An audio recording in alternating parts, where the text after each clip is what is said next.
Ben Stiller, I feel like shutting down Twitter is a strong move in response to you putting your thumbs in your mouth from you taunting Kel'el Ware too much, Fokker. I just think it was a strong move. I can't tweet this morning. I mean, if you didn't want to tweet, just get off Twitter. You don't have to do it, ruin it for the rest of us. You know, when people come with those receipts, Oh, you can't quit Twitter. My first thing yesterday was as soon as the buzzer sounded, I'm going right to his page.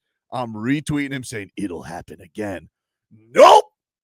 Sorry, dude. It did not happen again. Because you want to know what was open last night? The warehouse, dude. He's coming along. I mean, he is like, something, huh? Listen, 15, 16 rebounds, and 10 points. If you can count on him for that, that's not to mention the rest of his game is really good. He can shoot a three every now and then. He can stretch the floor. This team needs him for rebounding. They need him for rebounding, and he was big on the putbacks yesterday, which was great. But dude, he throws up some fun stuff every now and then where you're just like, whoa. Up and unders. Yeah, like, dude. Yeah. Just like, whoa. And that steal and dunk that he had yesterday, I was like, and this is the thing, man, with Kel'el Ware. And we'll get to our headlines here, which are brought to you by Doral Hyundai, home of the Pricito, our lowest price. Visit us at Doral Hyundai or DoralHyundai.com. The thing about Kel'el Ware that I like is that I know that everybody likes to look at this thing. Oh, he's aloof. Oh, he's Whiteside 2.0. Like, I don't think he's that. I don't think he's that. You know why? Because he's receptive to very receptive. And that automatically eliminates, you ain't going to hear, ain't nobody doing it with blocks. But like when he got that dunk and he immediately looked right to Landry Shamet, who posterized him last game, and he starts flexing on him. And I'm like, oh, it means he's got some fire in the belly. Yeah, he does. He does keep track of this stuff. And his teammates and UD and the coaches, they're just pouring a lot into him. And I don't think you do that for somebody you don't care about and you don't think is receptive to it. I just think it's youth. But I think when this thing clicks, dude, it really, really looks impressive. He's a fun player to watch. He's dynamic. And that block at the end of the game on Karl-Anthony Towns, which that referee completely ruined. Are the referees worse? Is it just me? Because I try and save this after games the Heat win because I don't want to be accused of being a baby. But what? First of all, was like the Fiesta Bowl back in the day? What was with the delayed coming out of nowhere goaltend after 4 seconds? He gets the block, it's scrambled, and old Reffy McGee over here comes in. Hold on, guys. I think it was on the way down. It was a block. It was as clear as day a block. What are you doing? I would say this. When it starts bad and there were some crazy calls early, it's almost like now you're doing the rest of the game making up for those bad calls, but you're making worse calls trying to make up for them. Yeah. And you get caught on this and you're just like, oh, come on. Right? I like the NFL. They do it. They get a little buzz. Bzz, bzz, assist. No. Yep. It was crazy. Good morning, Brittany. How are you? Good morning. Yeah, we haven't seen you in a while. I haven't seen you in a while. You're out of you're out of nighttime radio jail? Yeah. Yeah, for a little bit. Just for today so far. Well, it's good to have you here Thank on this you. this lovely day. Toby, did you do nighttime? Oh, dude, I've done everything. Yeah. Hell yeah, I did nighttime. I did the first thing that I did when I was doing radio was cut Panthers highlights.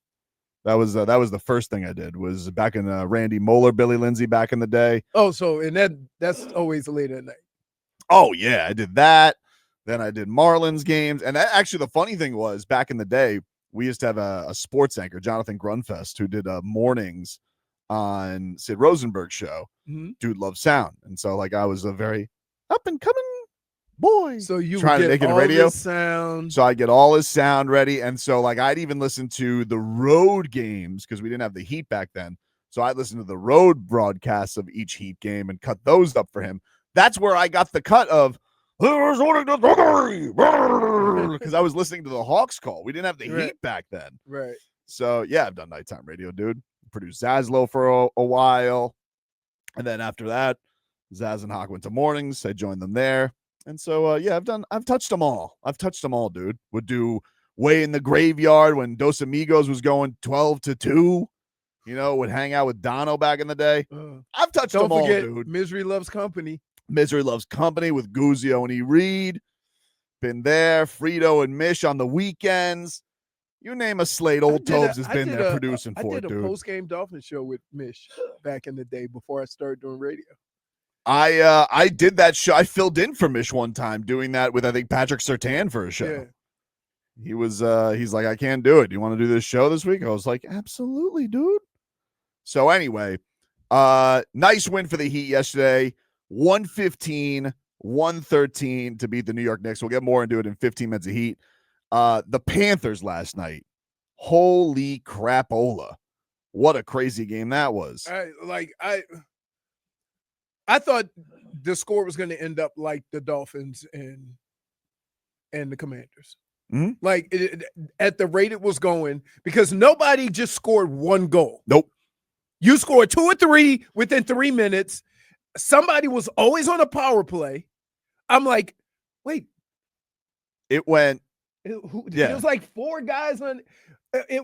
It went 2-0, 5 straight Panthers goals, 3 straight Canucks goals, 3 straight Panthers goals. Right. That was crazy. And you know you're in trouble. I saw empty net with 5 minutes left, 4.5 minutes left. Might as well. What are they doing? Like a lot of teams are doing that. That goalie was really good for them last night, the Canucks goalie. Bob had himself a tough day. He was good. I know 8 goals, that sounds crazy, but he was getting pummeled. Yeah. He had some crazy saves. Bob, on the other hand. Bob had a rough one. But also. He was watching the Heat because he only got like 15 shots on goal. It was a tough day for Bob. Tough day for Bob. It happens. You know what the cruel thing of hockey is? You have a 2-1 filthy the day before, you lose. You have an 8-5 game, you win. Right. Weird sports sometimes. Weird sports sometimes. But what a win by the Cats yesterday. Seth Jones with a huge pair. It was amazing because, like, I think it was the second to last goal or the last goal. Watching the passing. Yeah. And how Seth got his last goal. I'm like, oh, wow, yeah. It was sick. Rhino's been on one lately, dude. Reinhardt's been like setting these guys up. He looks fully all the way. Marchand, of course, adds an empty netter. You know the one that was impressive though? You should get 2 points. That should be a 2-pointer, shooting it from that far away. Very impressive. Yeah. But Polar Bear, when Nico Mikkola hits the blast and just Sam Bennett, it looks like when it's in real speed, it looks just like, oh, accidental tip. But it's like these guys are so good, they set it up. Right. And so it's like, blast it because he sees Sam Bennett. Bennett's gonna, and the deflection's gonna go in. And I'm just like, I marvel at that stuff, dude. Like, that's really hard. Keep in mind, you're talking about 75, 80 plus mile per hour. Yeah. And you're hitting it with a stick like this wide. Yep. So when they say in the deflection, I'm like, how? I barely saw the puck. That was crazy. Yeah, I don't know how Doug Plagens is actually going to join us today. He's stopping by the Odyssey facilities, so he's going to hop in a segment in the 12 o'clock hour. We'll talk to the voice of the Panthers. Cool. So we can ask, because I marvel that. I'm like, dude, I know it probably seems stupid because he's been doing this forever, but you're up high in hockey, very high the broadcast. Right. How the hell do they see them deflections? Like, does he do binoculars? Does he like? I think they use binoculars. He's so good. But it just, it's more of a redirect of the puck. So you see the puck kind of, yeah. And so they just make that assumption, and then they go back and look at it. No, it was off the skate, or no, it hit the defender, or like it just. But that thing moves so fast. Or my favorite is when they shoot the puck, and everybody's hectic, but nobody can see the puck. Where's the puck? And then go. That was the one with the first Bob goal was like, I got it. No, I don't. Oh, yeah. No. That has to be a terrible feeling.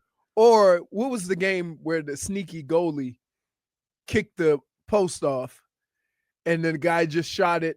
Oh, yeah. I forgot that game. But shot it where the net was, and you still get the goal. Pretty crazy. All right, we'll take a break here on the program. So when you get that opportunity, you are ready. You know who stays ready?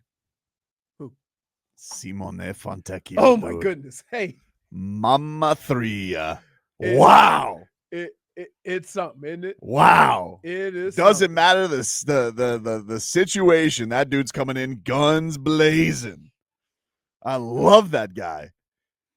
He's doing the sidestep three. Like that thing when he's cooking, doesn't even touch rim. He's such a dead eye shooter. Wow. I enjoy watching him play. Yeah. Like it's That's a win-win trade. I tell you what, when you need some defense, I know the crew they sent out there. Drew Smith, Kel'el Larson. Don't you just want Frog and Boy Jaime Jaquez Jr. Don't you just want right? Frog Boy to answer for his crimes every single time Drew Smith steps on the basketball court? Well, because what's not to love about that guy? You know what I've started. What's not to love? You know what I've started to realize, right? Why are you having a conversation or an argument with a guy who has no idea what's going on? I don't know. I just found it to be a strange. He's got weird beefs. Yeah, but like I get some of them. Like I don't really understand why he hated Klay Thompson. I didn't get that one, but he did. The Kendrick Lamar thing I get because he's a Drake fanboy. All right, you got to stay, I guess, loyal to your guy. I don't get the Drew Smith thing. Drew Smith seems like one of the most lovable stories in all of sports, and yet somehow he's raining on this parade. And all this guy does every single time he comes in is make winning plays and big time shots. Mm-hmm. What's not to love about him? So I've had the pleasure of working with Marcos for the last couple Heat games. And he will not be answering for his crimes against Drew Smith. I'm so sorry to tell you. Like, he's standing very firm on of course. his you know where he gets that from? It's that chair, man. I don't think it is that. He was talking so much crap about him. I would never make people dig in. I would never. You make people dig in with their takes. You do. I don't understand it. That's why he's that way. He ain't gonna never budge on that. You know why? That's not fair. It's not fair. Sometimes the truth hurts. 10 frog toes down. He really is. He literally, every time he has to cut a Drew Smith highlight, he literally like, oh my God. No, it's very. He's like, I gotta cut this bum's highlight now. Very professional of him. I'm glad that's happening. That's great. Schmeed then says, sad to see Tobin act this way. You used to talk about Duncan Robinson now like this. Now look at you. It's like if you left Mrs. Tobin for some Italian floozy. Hey, let me just tell you, you got to be careful with Tobin, because shiny new thing walks by, he's like, Duncan, big name. Duncan Robinson. First, give him a nickname. Duncan Robinson will always have a special place. He's off to a great look. Yeah. Sometimes trades are win-win. The Pistons right now, they've won 10 in a row. They're the 1 seed in the East. Hey, you know what? They're not putting pressure on Duncan to go and play lockdown defense. He's doing him. He's doing him. We're doing us. You know, it's a win-win trade. I'm happy for Duncan Robinson. I got no ill will. I wish nothing but the best to Duncan Robinson. But we move on. But unfortunately, you're the worst. You got no loyalty. I got loyalty. Can I just tell you something? If Fontecchio goes 0 for 5 and somebody else off the bench goes 5 for 5,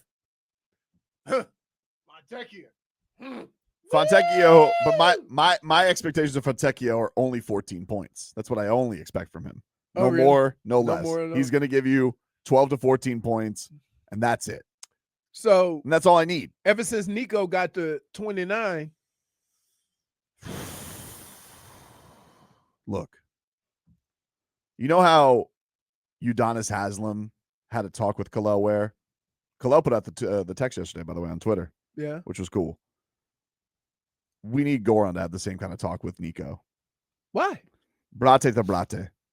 He just needs to. The same. They don't even. Just doesn't matter. He needs. We need a brate to brate Heat legend to young pup. We need that talk. We need it. We need it.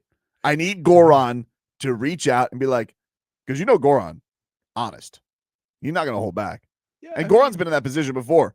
He got the contract. Pat Riley sat him down. He goes, "Hey, dude, we didn't pay you for this bleep."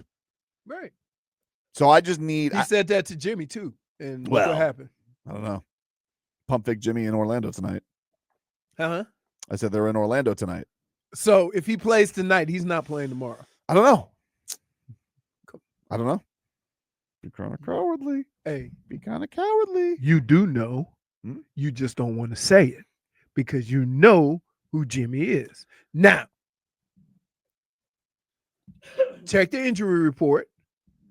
I'll be willing to put a little chili pepper that Jimmy's on the injury report, setting up for missing one of these next 2 games. Hard to say. I don't You know. know why? Because that's what Jimmy's done for the last 5 years. So Nico. I could be wrong. But I'm just playing the numbers here. Sigrano says Nico needs to get out of his own head. He has talent, but it's all mental with him. Yeah. No, look, dude. It's part of being young. I had that thought when he threw the runner off the side of the backboard last night. I was like, whew. Whew. Yeah, game got flexed. We're at 7:30, not Big Ten. I know it's not ESPN anymore. Yeah. Great call by them. Which is crazy. Who are they showing instead? I don't know. I think it's Rockets Cavs. That's a good one too. It is a good one. It's a It's good a one. good game. It's a I don't good want to say it's not a good game. It's a good game. It's a But, good one. you know, heavens to Betsy, put the heat on national TV. Oh my goodness, here we go. Jeez. And see, every conversation is petty. It's not No petty. matter what we talk about. Let me see. What do they got tomorrow? I say, listen, I could talk about these Skittles. Get a little ass bag of Skittles. I would never say that. I love Skittles. Just like another Cavs game. Kevin Durant. Ooh. You want to introduce the world to Norman Powell or not? Well, at least here's what sucks. Norman Powell is playing like an all-star right now. Yep. Tyler comes back.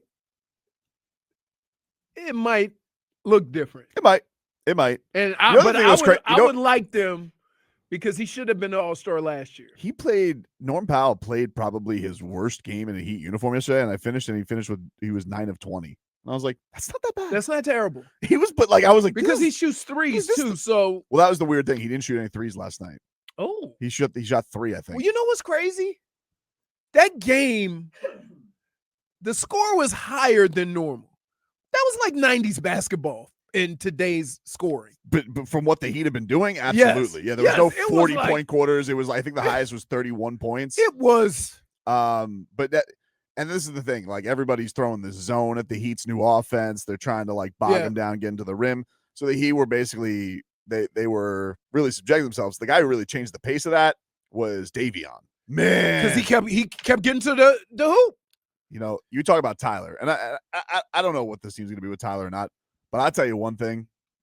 I love me some Davion Mitchell. Davion will I break. love Davion Mitchell. He can break down the defense and then dishes. He throws good passes. He doesn't throw the ball away. So He has to be like, just like, you know who else plays like this a little bit, but I think Davion's got a little bit more touch to his game now. Is Josh Hart. Like Josh Hart. yeah, but he seems like a bull in a china shop Right. when he gets near the rim. But like he's running around, he's running through these screens, and he's smaller than everybody. And he Right. just like, you know, I know he's like, and I know based on like he'd be the size of Jordan Brooks. Like I understand that. But for basketball players, he's flying around, he's throwing his body all over the place. Him and Pella both doing this. I mean, they must spend a lot of time in the tub after the game. But yesterday, he's just like, check this out, dude. Spinning layups right to the rim. I like the scoop. Ooh. He does the little guy scoop. Wow. I tell you what, I was shocked when McBride took it down the middle and dunked. I was like, I thought he was the same size as Davion. Yeah, he had a good game. Yeah. He had a good game. But you know how many points he scored? Not enough, dude. Not enough. Not enough. Take a break. Here we go. Back after this.